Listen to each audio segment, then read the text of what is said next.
Hi everybody, thank you for joining me for today's video. My name is David. This channel is DeMars Coaching, and I'm making a video today about toxic shame. Toxic shame that might be in all of you, or have been.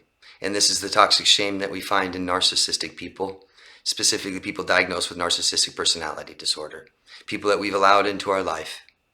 So, I think we may have all had or have toxic shame in our life, inside of us. And, you know, the difference between guilt and shame, I've gone over this before, briefly. Guilty is for something that we've done, bad or wrong, maybe fail. It's an act, it's something we've done. And we can alleviate guilt over time. Having friends and doing the punishment and apologizing, all these things can alleviate guilt. But shame becomes more of who we are, okay?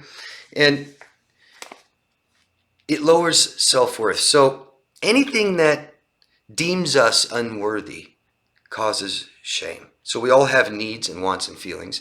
And if we aren't worthy of what we need, worthy of what we want, worthy of our feelings and the way we feel, it will cause shame. And this can happen so easily in childhood. So easily. It's not even has to be the parent's fault. There's two major ways we can develop toxic shame in childhood, because this is where it comes from, guys. This is where it comes from, and it's just so sad that it's not really talked about at all. It's so sad that schools get children at 5 years old and don't talk about this. Most important. So first way we can develop toxic shame in childhood is directly from our parents, our caretakers. And as we're developing our emotions and ourself, we mirror our parents, for one. So if our parents are carrying shame, say, they may show it in different parts of their affect, while children are mirroring this affect. Children begin empathizing. They can really pick up and absorb the parents' emotions, okay? If parents, and this isn't to hate on parents, we just have to understand this and see this. If you were raised not having what you needed or wanted, if it was causing you shame, most likely your parents have this shame. Most likely your parents have a void, meaning they may not have received enough love when they grew up.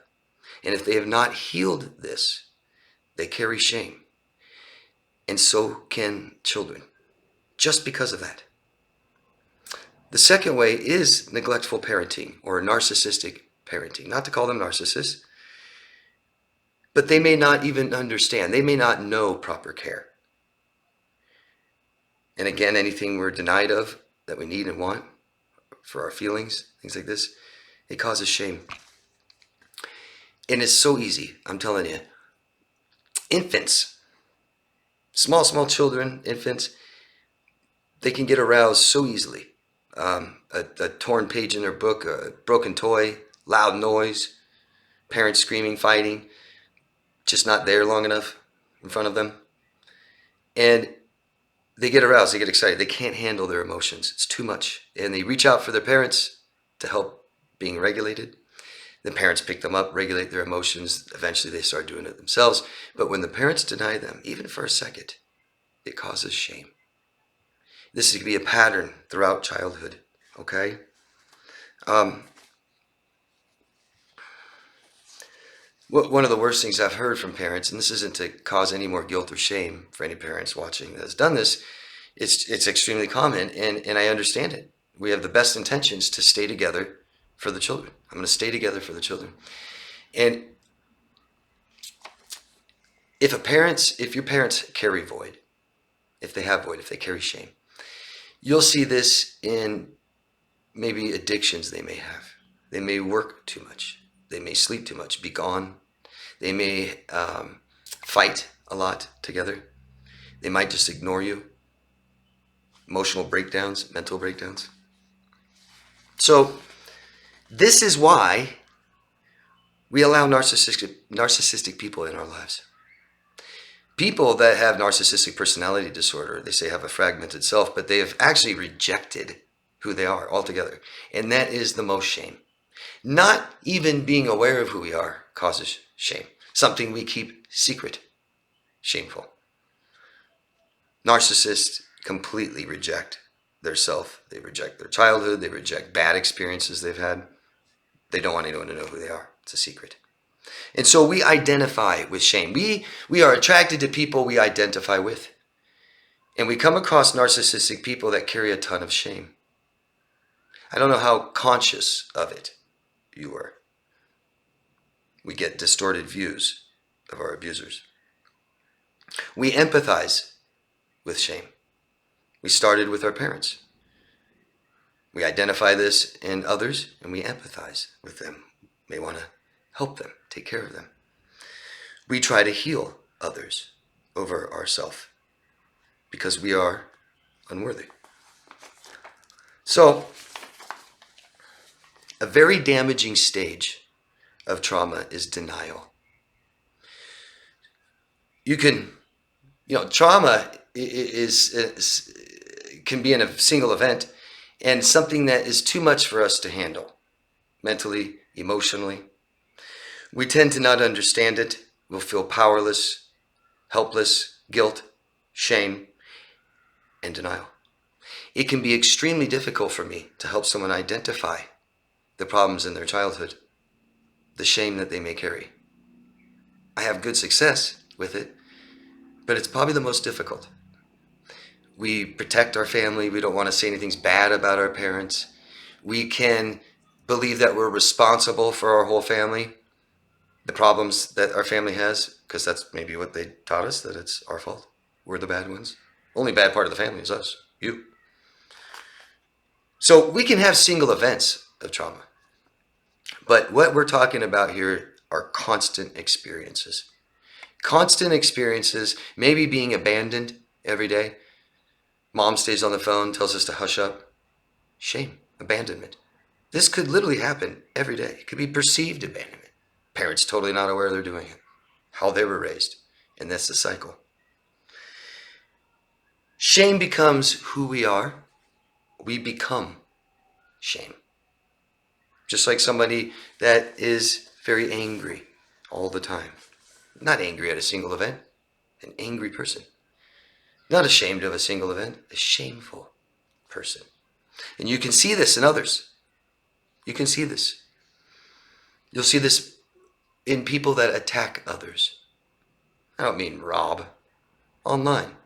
People that smear campaign others, talk bad about people and judge them. They hate themselves. Absolute public hate. Show it. Angry people, shame. The traumatized person, shame. People that reject themselves, their experiences, minimize it, shame. You can see the fear, the shock, the trauma in people's eyes. The 1,000-mile stare. Paranoia. What did you say? You hurt me, you abused me, you did this to me. And you'll see this in nice, caring, loving, empathetic people that allow toxic abusers in their life, like us. The biggest crime to ourself is to believe that an abusive, neglectful, exploitative, damaging experience in a relationship with someone else is an isolated event. Because all you will do is try to feel better and never learn. And that only means we do it again or we isolate. Biggest crime. We must identify. We must learn to accept. We must learn what we weren't taught and heal. And then apply, not isolate. We can do all this by talking, guys. Talking is amazing. And we can talk to somebody that we trust. And even better yet, someone that knows how to help you. So I encourage you guys, if you carry shame, talk to somebody.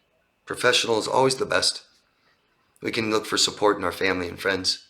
and they can give it, but they may not be able to alleviate shame. So we have to do internally with help. So find a professional, therapist, professional coach, someone like this. Anybody wants coaching, you can find me at daviddemars.com. And please, please ask questions down below. Anything that I think I can answer or you think I can answer, ask me. And if you feel comfortable, share your experiences. It might help. Thank you guys. Love yourself first. I'll see you soon. Bye.